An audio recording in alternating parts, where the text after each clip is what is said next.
slide here.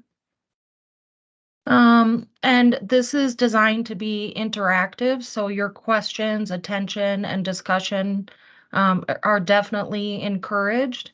We'll have a couple of little breaks with some poll questions and such, but please feel free to excuse yourself briefly if you need to. Please stay on mute and don't put us on hold while we love your bank.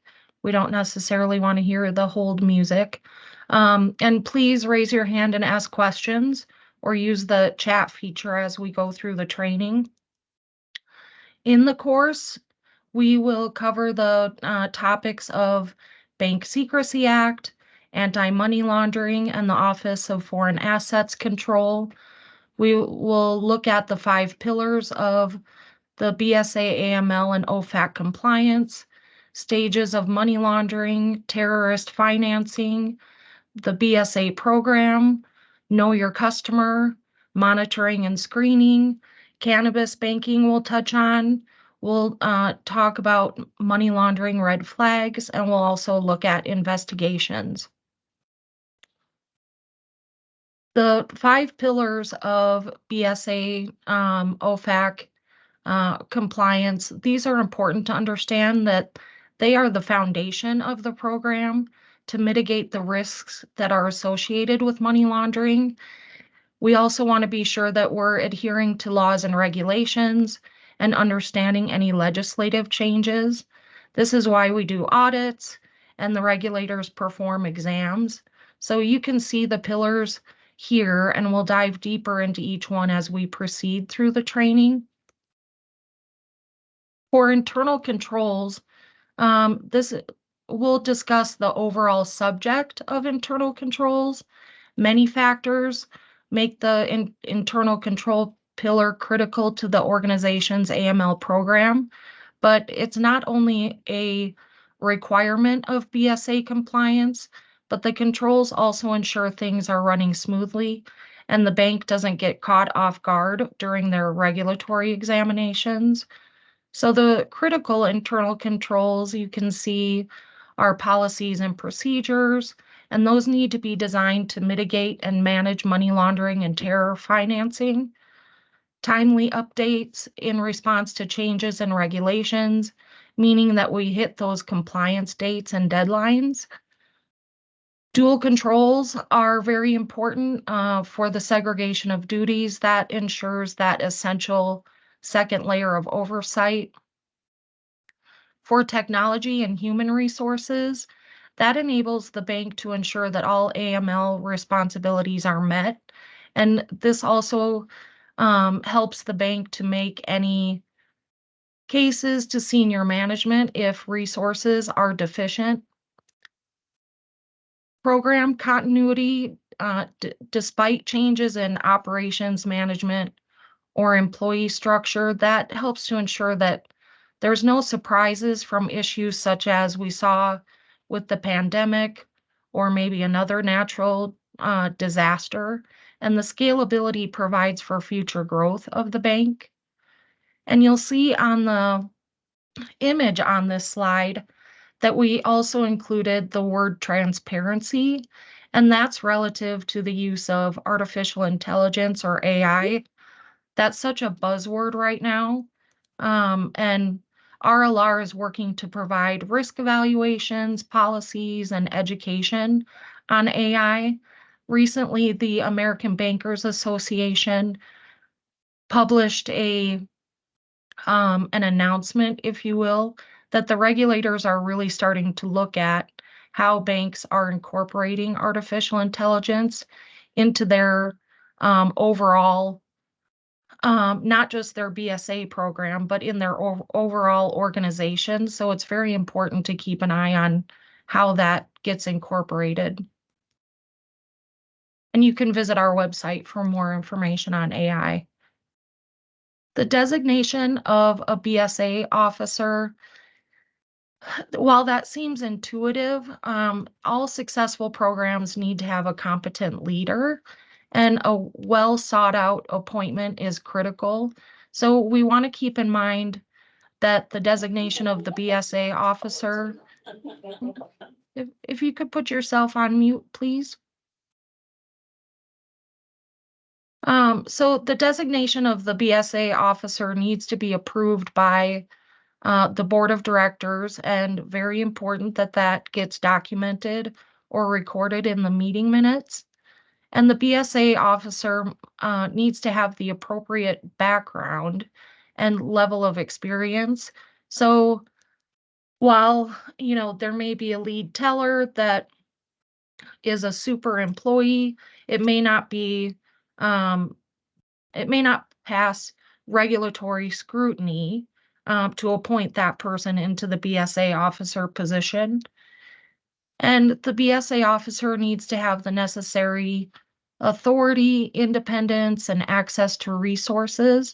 So that includes human and technology resources like a BSA AML software, and then also being sure that the human resources can help manage the program as far as the number of enhanced due diligence reviews that need to be completed or high risk reviews. We see that while a bank may have, let's just say, 50 high risk customers, that those 50 high risk customers can oftentimes end up being 150 accounts under those relationships.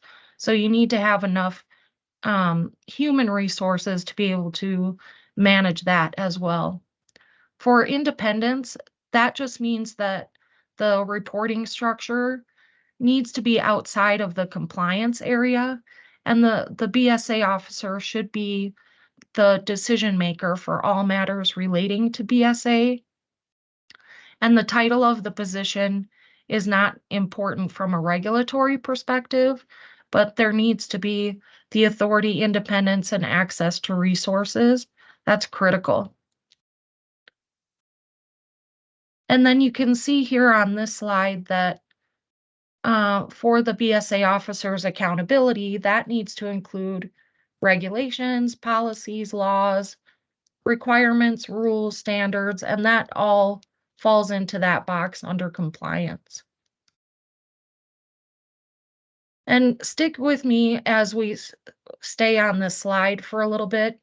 Training is such an important topic because it's so critical to the foundation of the program and employee understanding.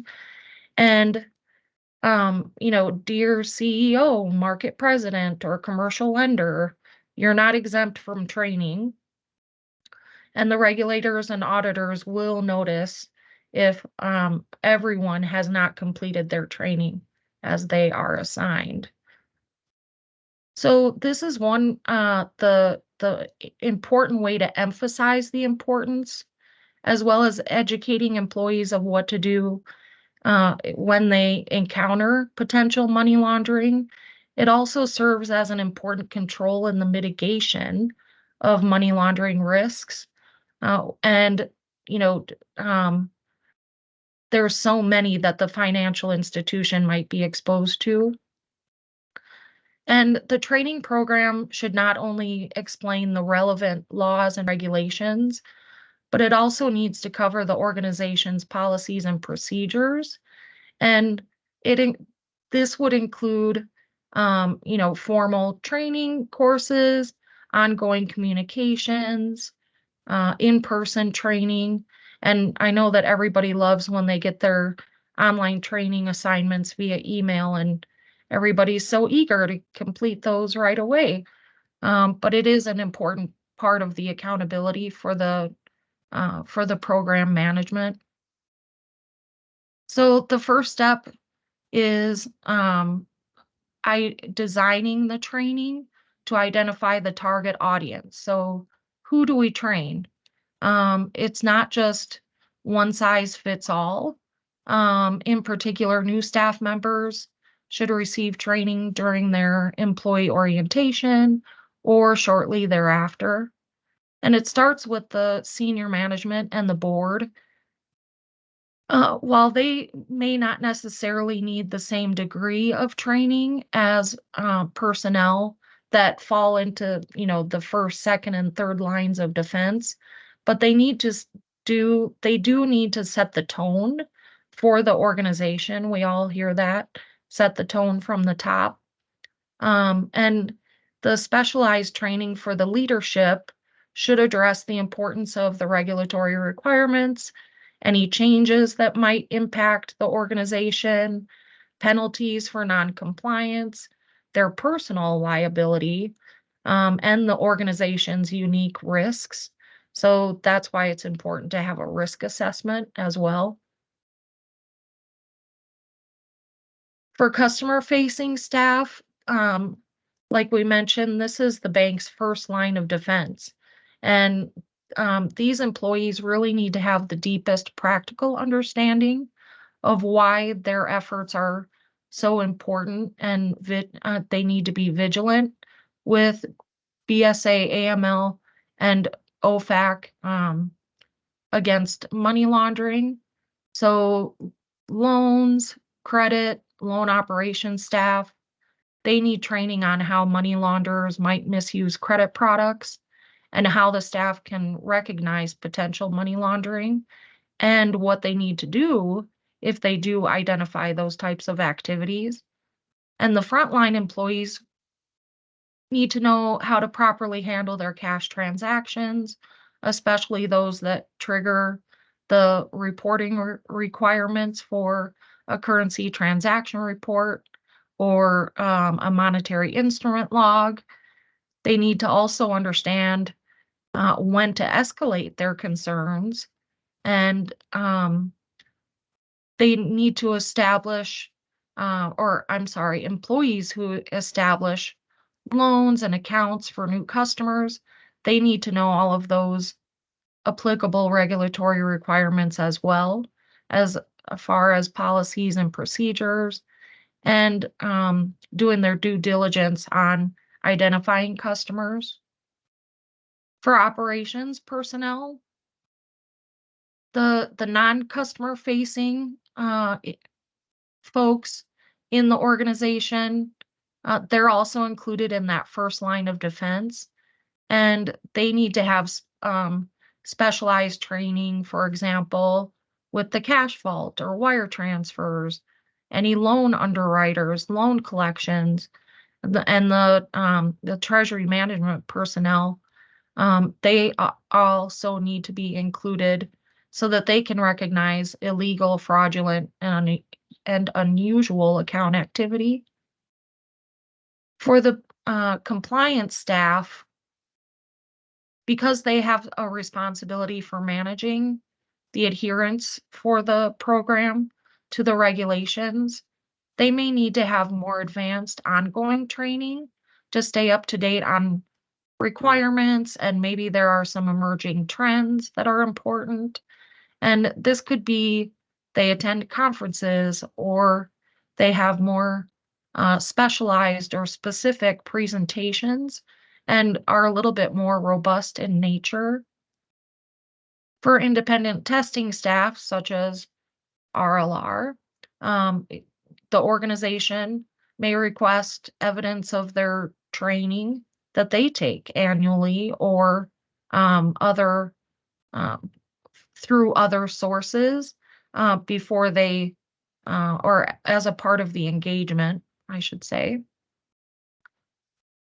Training topics. This is an important factor to identify the topics that need to be taught, and that's going to vary according to the organization, maybe some specific products and services that are offered, and who is actually being trained.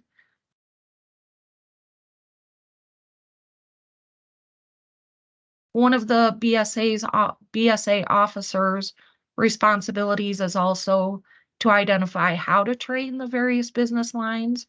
Like we mentioned earlier, this could be through online courses, in person, seminars, but regardless of how it's delivered, attendance definitely needs to be tracked and documented. It's best practice to include a brief description of the information that's provided. Maybe it includes a copy of the slide deck, such as today's presentation or a workbook that was maybe provided, but all of that needs to be documented. And training should be ongoing and on a regular schedule. Existing employees should attend a training at least annually, and new employees should receive their training with respect to their job function within a reasonable period after joining the organization. But you definitely want to have that documented in your policies and procedures. For example, new employees will receive, XYZ BSA essentials training within 30 days of their hire date. Um, and then there are situations where um, I don't know if emergency training is necessarily the right word, but there will be ad hoc training, such as right after an examination or an audit may uncover some money laundering deficiencies, and you want to get in front of the employees right away to address that and help to um, document that you've had a response to that, those types of communications from your regulators or auditors. And then there are times where changes in software or systems, you're going to convert from FCRM to Verifin or something along those lines, or you're going to do a core conversion. There could be times where those types of activities will trigger additional training that's relevant to BSA. And then as far as independent audit, this needs to be the reason why it's called independent audit is because it needs to be completed by someone who is not involved in the organization's compliance staff, and they should uh, report directly to the board or to the audit committee or perhaps the risk committee. And it's a comprehensive review, and there's a systematic approach that we take to that, and that's based on the guidelines from the FFIEC examination manual. And you can see the list here on the slide. And don't forget that RLR does this, and we're happy to help.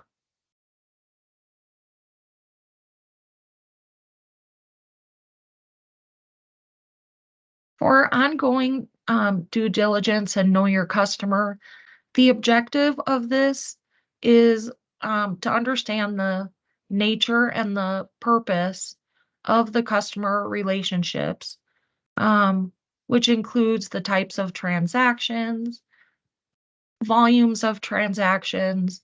And this is why the bank has what we call CIP forms and risk ratings for certain transactions and behaviors. It needs to be risk focused. And, not all customers that are in a higher risk category may have an equal risk with the institution.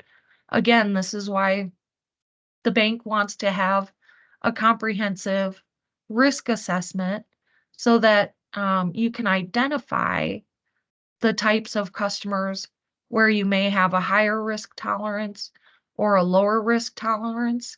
And you want to incorporate that into your onboarding process for identifying those risks. So the main elements are to identify your customer, identify the beneficial owners.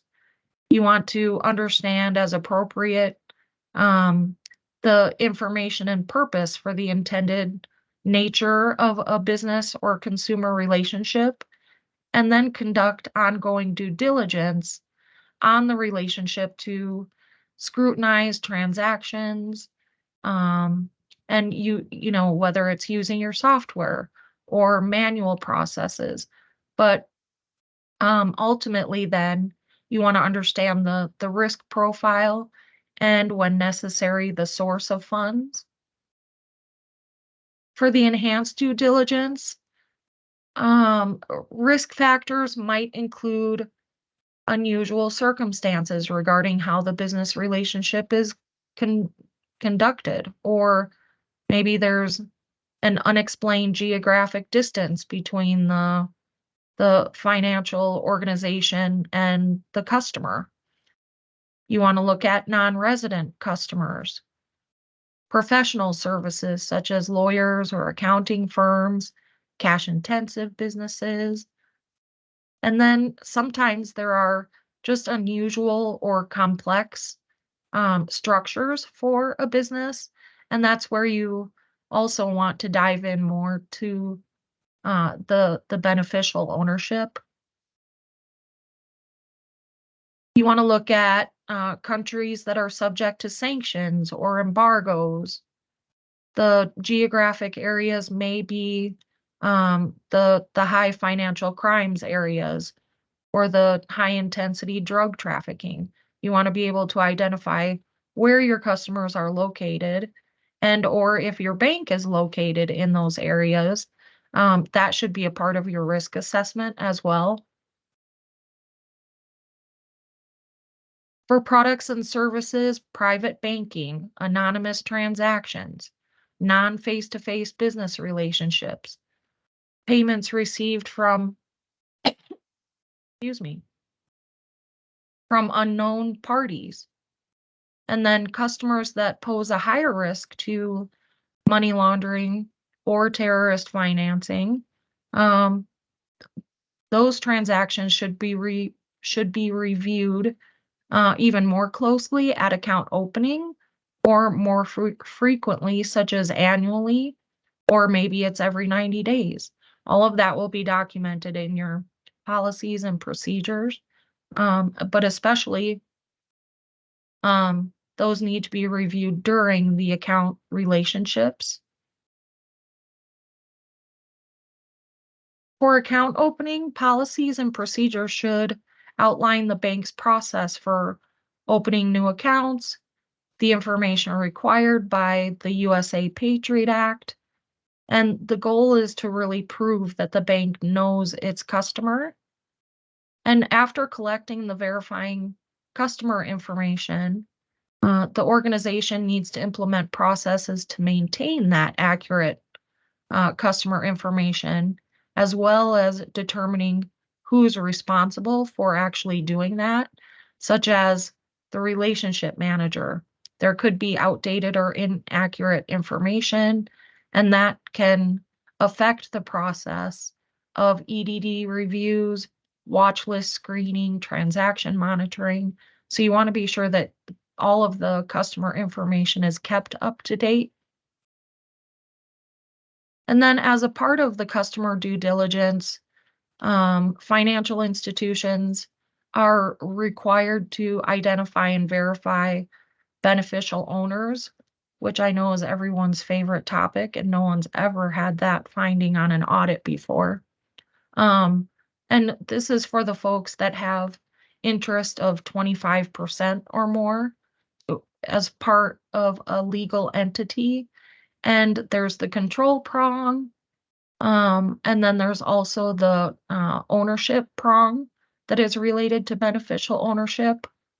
The hottest topic with beneficial ownership right now is a part of the Anti-Money Laundering Act of 2020 that required FinCEN, the Financial Crimes Enforcement Network, to analyze any changes to customer due diligence.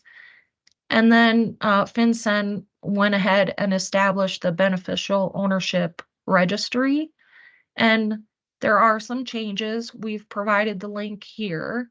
And when you go to that link, there is a document embedded that is the small entity compliance guide, which is just like it says, it's designed for small businesses, but it's a step-by-step for how they can get into the registry, what they need to do, and it also outlines how banks can support those small entities.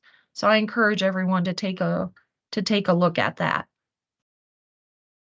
It's not a tough read. It's only about 6 pages, but it's really good at outlining what the registry is and how to access it.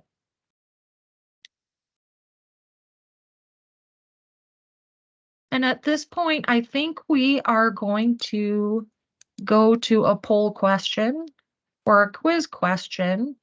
But before we do that, does anyone have any any questions about what we've covered?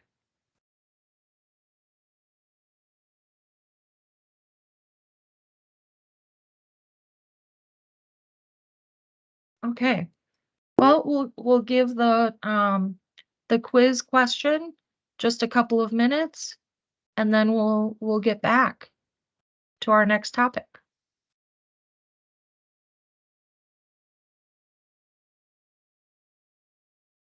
All right. Looks like the poll is closed, and we've got 40% of folks said periodic BSA training, which is correct, and 30% designation of a BSA officer. That is correct. While segregation of duties, following the rules and regulations and policies and procedures are important, they're not identified as a part of the 5 pillars. Excellent. Looks like there were maybe some troubles, but I think um, Taylor's got that figured out for our next quiz question. Thank you.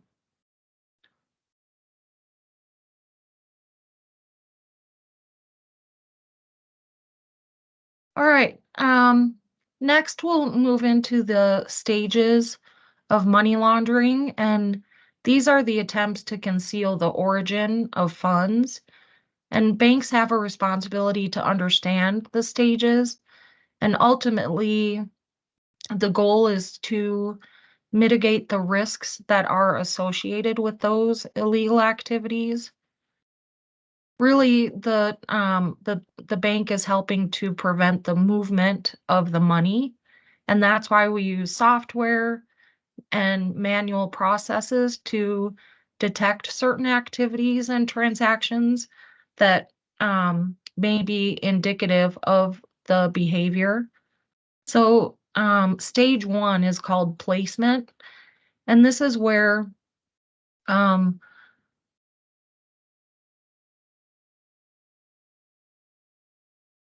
this is the beginning of the money laundering process, and this is where the illicit funds ultimately enter the legitimate financial system. So this can be depositing cash in smaller amounts to avoid detection, and this is what we call structuring, purchasing monetary instruments like checks or money orders, or funneling money through cash businesses such as casinos or car washes. Then stage 2 is layering, and this is the stage in which the criminals engage in a series of transactions to create confusion and distance the funds from their criminal origin. So, transferring money between multiple bank accounts, often in different areas. This can be using shell companies or digital currencies to further obscure the money trail. And integration is the final stage where the laundered money is reintroduced to the legitimate financial system. And this can be through investments in real estate, luxury assets, or business ventures. And at this point, the funds appear to have been acquired from legitimate sources, making it difficult for authorities or banks to distinguish between legal and illegal assets. So, RLR's approach to the audit of a BSA program and a software model validation audit, we can help identify those types of transactions. Terrorist financing is such an important issue since 9/11. And banks are an important part of the mitigation of terrorist financing. The bad guys use methods like an email spoof where they'll gain access to a CEO's email, and then they'll send a spoof email to the CFO saying, I'm working with, this high-end client and we need to send a wire transfer right away. Let me know when this is done within the next 30 minutes. And if the CFO doesn't escalate that to IT or the CEO, should they realize that their email has been spoofed, then all of a sudden the money's out the door and the bad guys get the money and move it to wherever they're going to move it to. This is why it's so important for the IT department to perform their due diligence and scrutiny and controls over emails and ACH customers, wire initiating customers. They can get hacked just as well, and then they get their authentication. The bad guys reach out to them and say, we're having troubles getting this wire. Please give me your authentication code. They give it out, and then the money's out the door. So when folks fall for those scams, then again, the money gets in the hands of the bad guys. As far as raising money through social media, social media is these platforms and information sharing networks are like what we've never seen in human history. And definitely it presents opportunities for terrorists to communicate and raise money for their causes and potentially reach homes all over the place. I know on my Facebook page, I'll get a message that says, oh, dear Nora, I saw your profile and you look like such a nice person. God bless you. I'd love to be your friend. And you look at the person and it's a totally spoofed Facebook profile. And that's where you just have to go ahead and delete it. But those bad actors are out there all over the place. And for donations, nonprofit organizations are so vulnerable because they enjoy the public trust and they have access to a lot of different sources of funds. They could be cash intensive, whether it's the bingo parlor that raises money for the hockey team each week, or they could have a global presence. And they are often not subject to a lot of regulation. And there's really not a lot of obstacles to create a nonprofit organization. So those are very important to have a heightened level of screening at account opening, and then whatever your monitoring process is.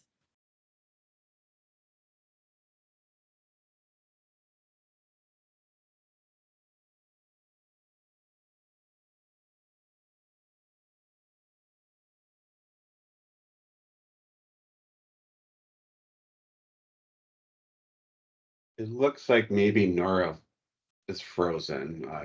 1 second, please. Sure. Oh, Nora, are you back? Yes, Yeah, I'm you're back. good now. I think we just lost you for a minute, but you're good now. Oh, Okay. Was there something that you needed me to I would just repeat? Where backtrack maybe like 30 seconds. Yeah, we only lost you for a minute. Okay. So I was talking about nonprofit organizations? Yes. Okay.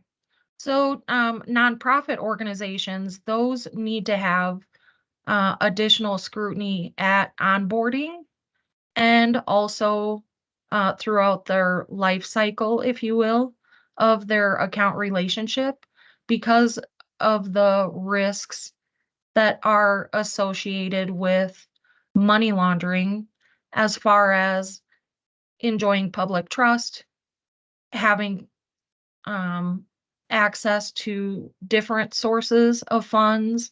They could be cash intensive as far as, the bingo parlor with raising money for the hockey team or the soccer team. Um, and there's oftentimes not a lot of regulation or obstacles that um, are incorporated for creating a nonprofit organization. And then with pig butchering, this is one of the more um, trendy scams that's happening right now, and it's related to cryptocurrency. And with this,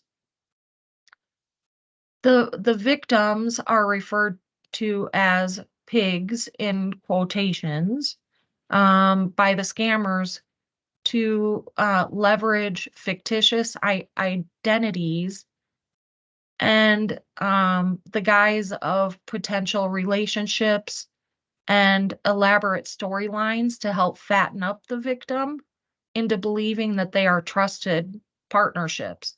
So, oh, we've got this great investment, and over time, the victim begins to trust these individuals and then sends them or converts into cryptocurrency, but then the butchering uh, takes place, and um, the um, the bad guys steal all of that cryptocurrency, and it's poof gone, and moves into the terrorist financing world. So again, we've included the link here from FinCEN, which is a pig butchering alert, and it's a pretty good read and very telling as far as how this scam works. So I encourage you to take a look at that. Also, with terrorist financing,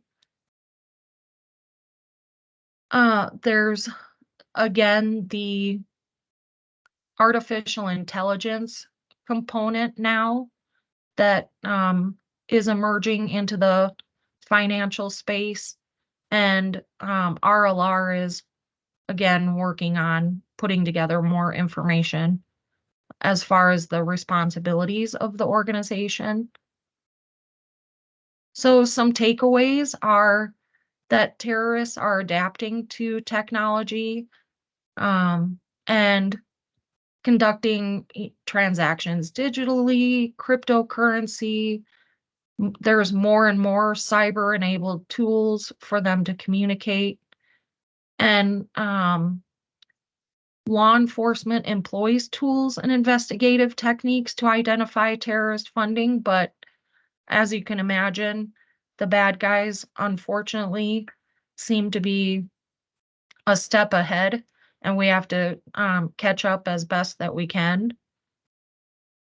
And the first line of defense is our responsibility for identifying and reporting those transactions. We don't have to be judge and jury. We just have to identify and report.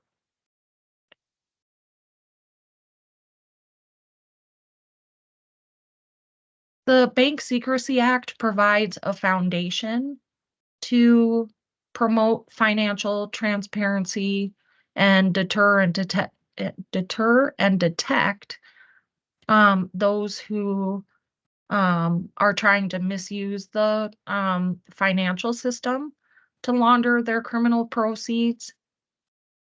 And it requires each bank to establish a compliance program. And it only works if the items shown here are managed in tandem. So know your customer, sanction screenings, transaction monitoring, financial investigations. So for program management, that's managing and coordinating the regulatory examinations, those periodic reviews and updates to the program, coordinating and implementing activities with the various lines of business, monitoring the regulatory environment, and providing those training materials like we talked about earlier. For Know Your Customer, we want to assign a risk code to clients based on their scoring for the customer due diligence, like we talked about earlier. That's a part of that risk assessment.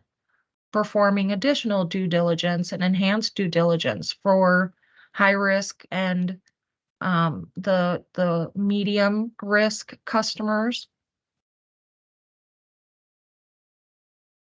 Sanction screening, this is oftentimes managed through software applications and processes, suspected matches, and reporting valid matches to the appropriate regulatory authorities. That's the 314A and 314B, which we're not going to dive into that today, but that does need to be a part of the sanction screenings. And then ultimately documenting how the bank is going to freeze assets that may be held by the bank and get those reported to authorities as well. For transaction monitoring, this can be, again, through your monitoring software. This can be data that's received from the core systems, manual review. Definitely want to fine tune and filter any thresholds according to changes in the risk profile of the bank, and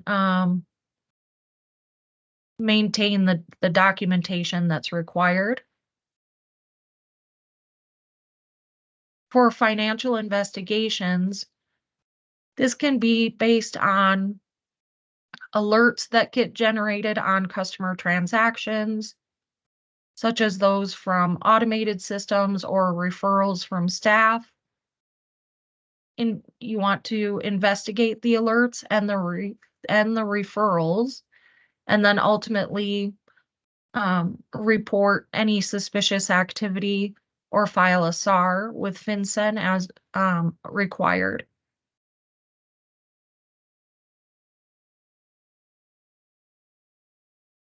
So in addition to these types of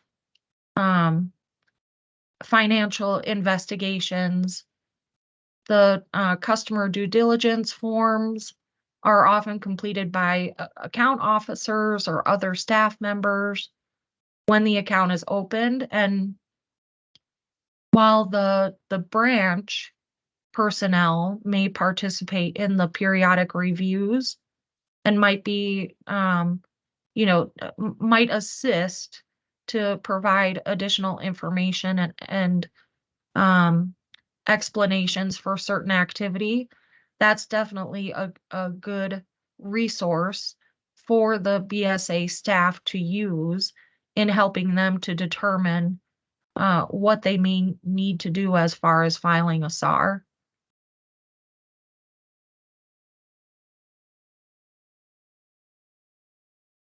And now I believe we have another quiz question.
Excellent.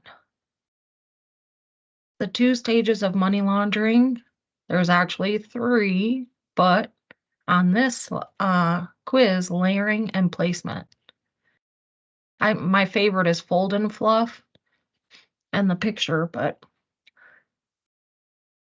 great. Thank you.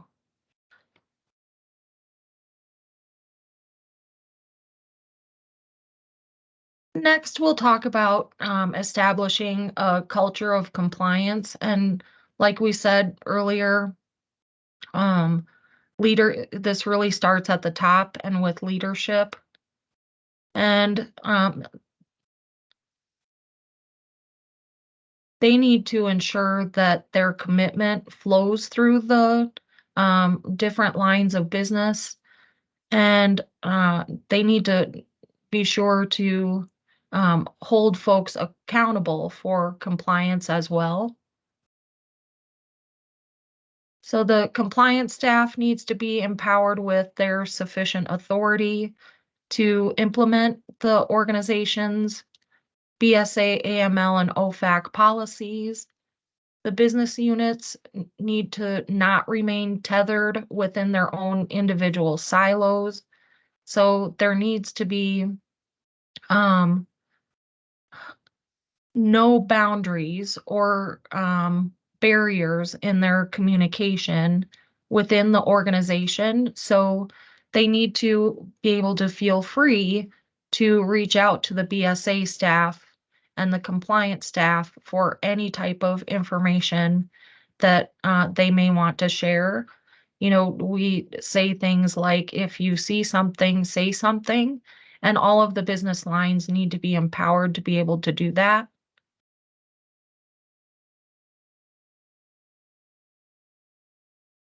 In addition, there should be folks that are responsible for coordinating and monitoring the day-to-day compliance, and leadership needs to provide for technology solutions or resources and appropriate support staff based on the bank's risk profile.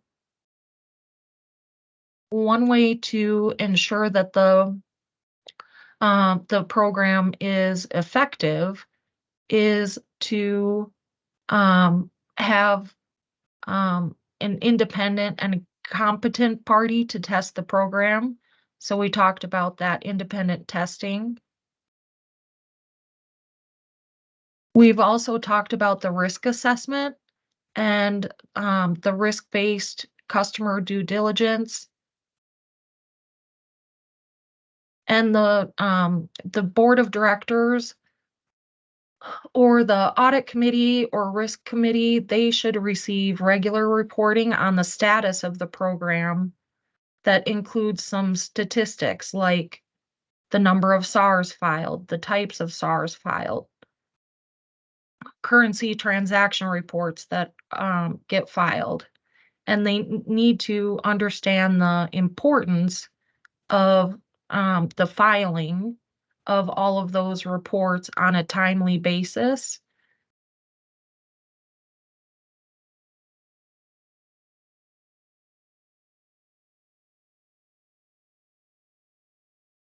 For monitoring and screening, it's important for the organization to monitor transactions and behaviors, identify the suspicious activities, and help to mitigate the risks.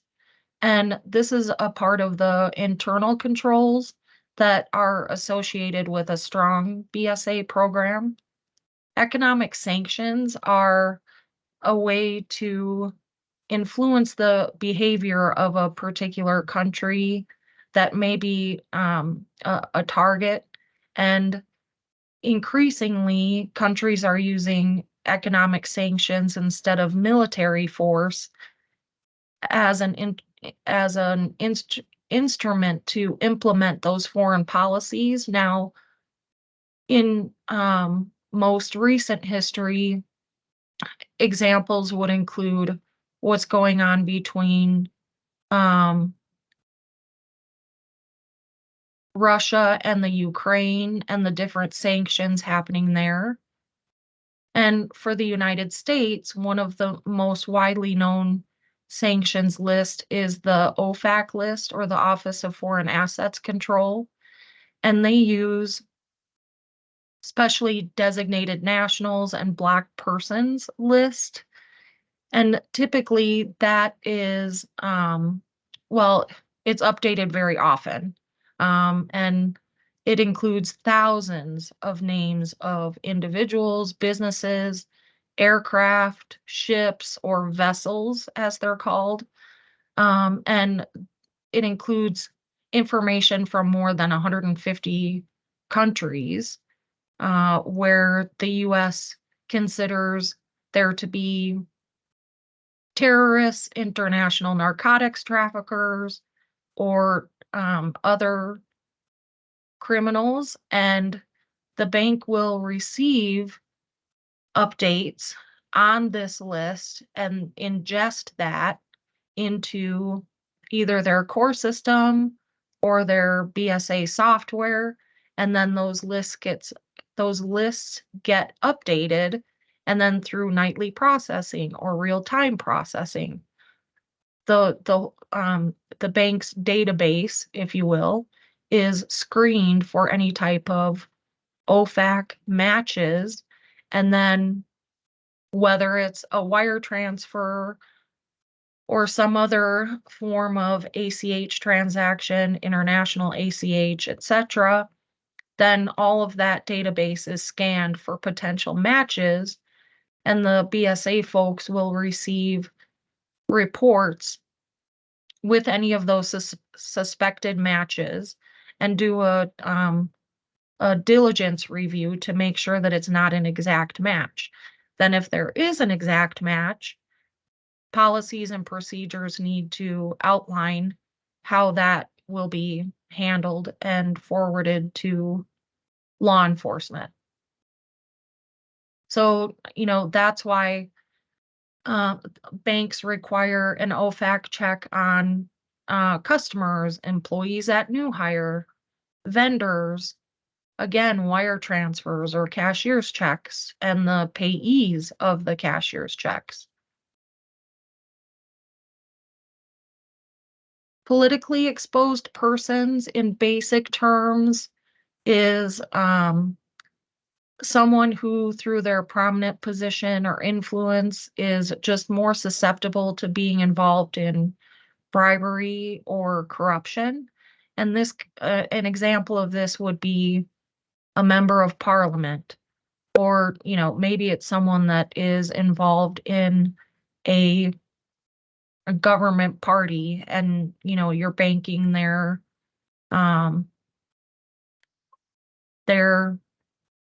account to raise funds for their campaign. As far as knowing your employee, there are, we've all heard stories about nice Miss Susie bookkeeper who gets found out for embezzlement of $100,000 because no one was paying attention, or there was maybe a lack of dual controls until one day there's an audit of those particular functions and she gets found out. So this is why we want to have policies, procedures, internal controls, job descriptions, levels of authority, access controls, accountability, monitoring. Those dual controls are so important. A code of conduct, background checks, the list goes on.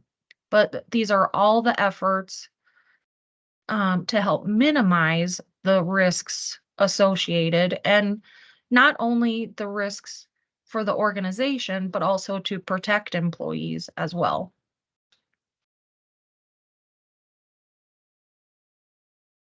Cannabis banking. It's not an easy decision for the organization to get into cannabis banking, just based on the compliance needs and the risks that are associated. But as more states legalize marijuana, even though it's the feds, in my opinion, have not caught up, there's still a need to there's still a need for those businesses to have access to banking. And this can be done with a good, solid program that is documented. And regardless of your bank's decision to offer services to the marijuana related businesses or the MRBs, you want to be sure that those are monitored and the documentation includes when a SAR may be necessary, direct or indirect are MRBs, and identifies the different tiers. And RLR has a work program that's available for cannabis banking, and that can be found on our website in the Cannabis Corner. And we included the link here for you to check that out.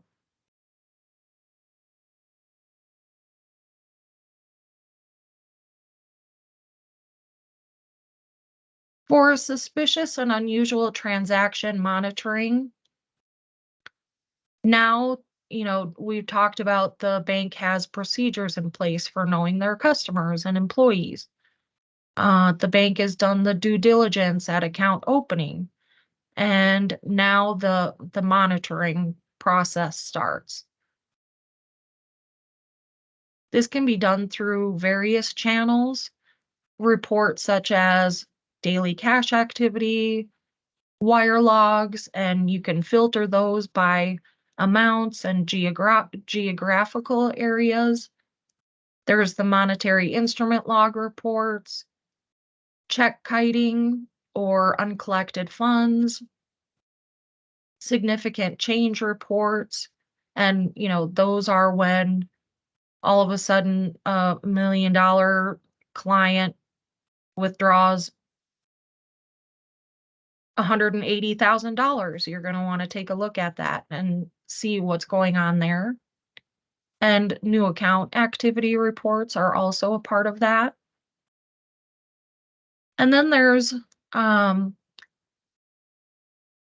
automated software solutions, and those can help monitoring through their integration with the core system. And when a transaction meets the identified risk threshold, then an alert gets created, and the staff can review the alert and decide whether the transaction behavior needs further escalation into a case, or ultimately result into the filing of a suspicious activity report.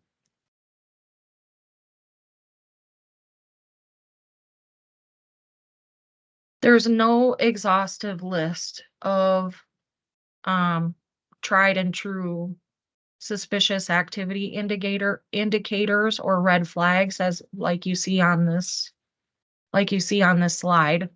But these are some of the more common indicators of financial crime and money laundering. The guidance from the FFIEC, or the Federal Financial Institutions Examination Council, that can be found in their Appendix F, and I've included the link here on that slide.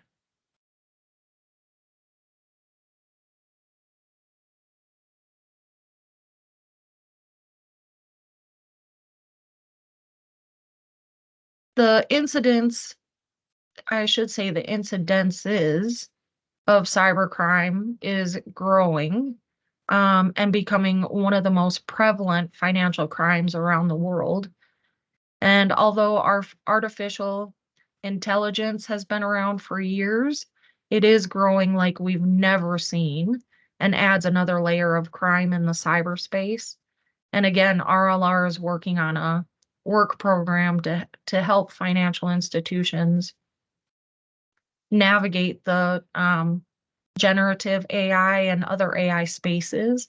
So more to come on that.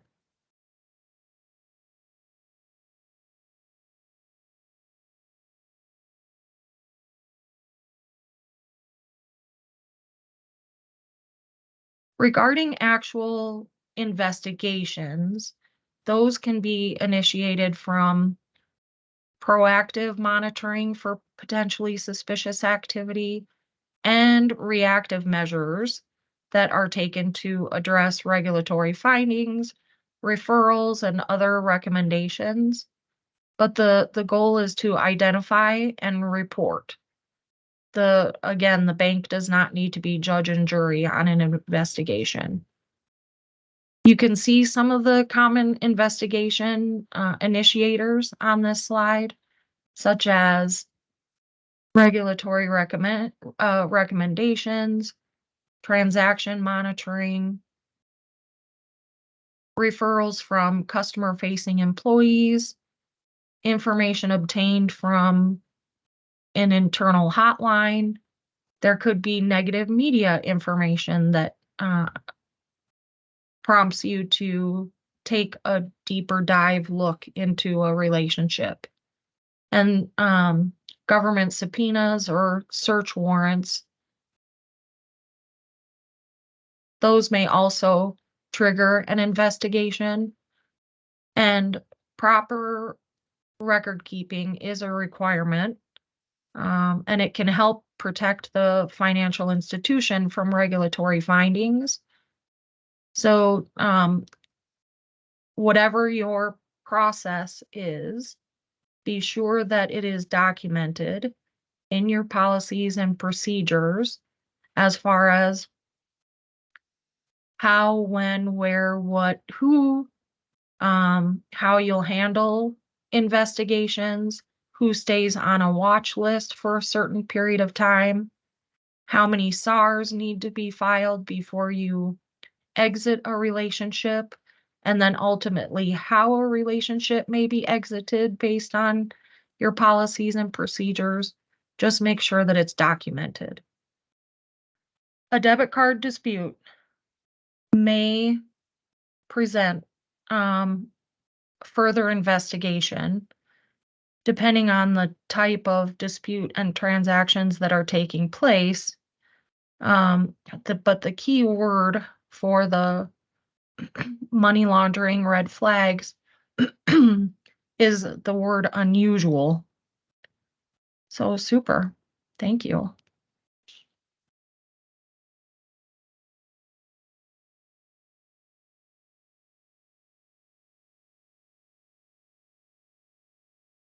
As far as conducting the investigation, there are several key actions that are required for conducting an effective investigation. Reviewing internal transactions, values and volumes, information that may be obtained from the customer, determining whether the activity is consistent and expected for that customer, reviewing external information, such as those media searches. It may be necessary to contact the relationship manager or another business line employee who is responsible for the relationship or maybe knows the customer very well. And then again, documenting the investigation efforts with reports or any other documents that may have been used during the investigation. And the main objective is to track the movement of money.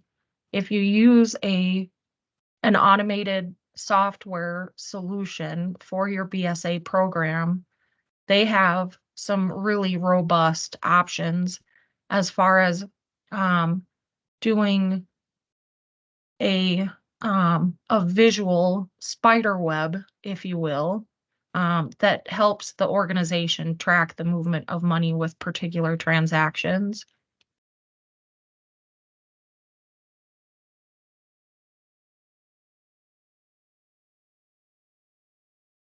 The decision to file a SAR is the BSA officer's responsibility, but they may consult with a BSA committee.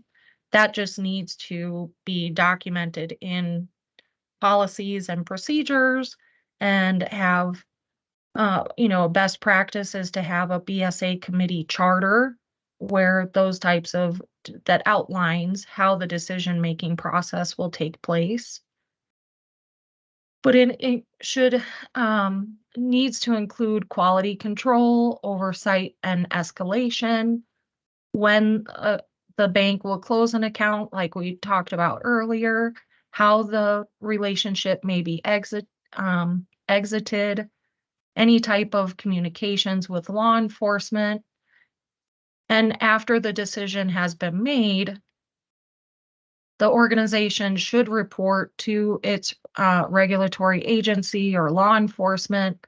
That's done by actually filing the SAR that goes into the database for law enforcement to review and perhaps follow up with a subpoena of documents, search warrants, etc.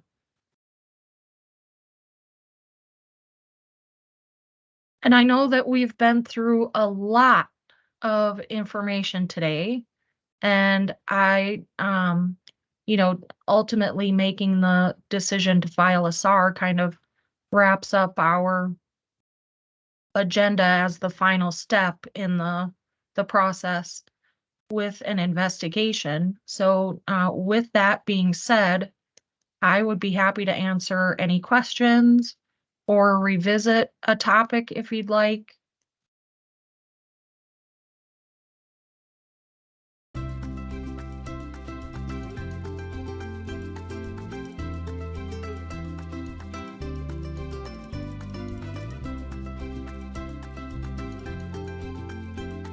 All right.